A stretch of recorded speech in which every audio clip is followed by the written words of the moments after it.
कहानी की शुरुआत होती है एक महान राजा से, राजा शांतनु। वो हस्तिनापुर के राजा थे।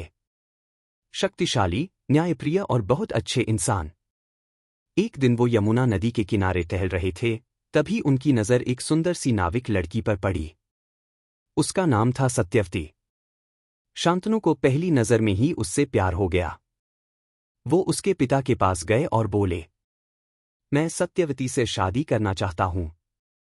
लेकिन मछुआरे ने एक शर्त रख दी, मेरी बेटी का बेटा ही हस्तिनापुर का अगला राजा बनेगा। शांतनु सोच में पड़ गए, क्योंकि उनके पहले से ही एक बेटा था, देवव्रत, और देवव्रत ही राजा बनने के लायक थे। शांतनु बहुत दुखी हो गए, लेकिन उन्होंने कुछ नहीं कहा, बस चुपचाप अपने महल लौट आए। अब वो हर दिन उदास रहने लगे। देवव्रत, जो अपने पिता से बहुत प्यार करते थे, ये देखकर परेशान हो गए। उन्होंने अपने पिता से पूछा, पिताजी, आप इतने दुखी क्यों हैं? शांतनु कुछ नहीं बोले, लेकिन दूसरे दरबारियों से देवव्रत को पूरी बात पता चल गई।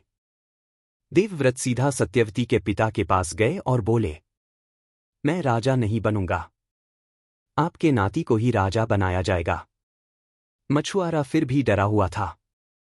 उसने कहा, अगर तुम शादी कर लोगे और तुम्हारे बेटे हो गए तो फिर झगड़ा होगा।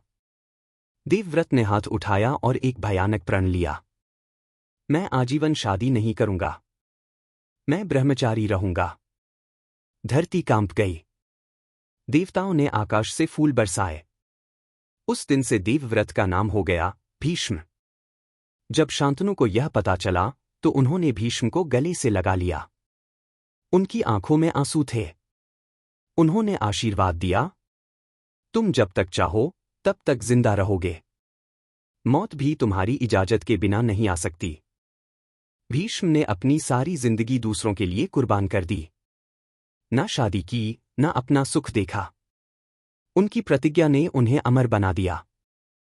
सच्चा हीरो वो होता है जो अपना सुख छोड़कर दूसरों के लिए खड़ा हो जाए। भीष्म हमें यही सिखाते हैं। धन्यवाद। यह थी भीष्म की प्रेरणादायक कहानी।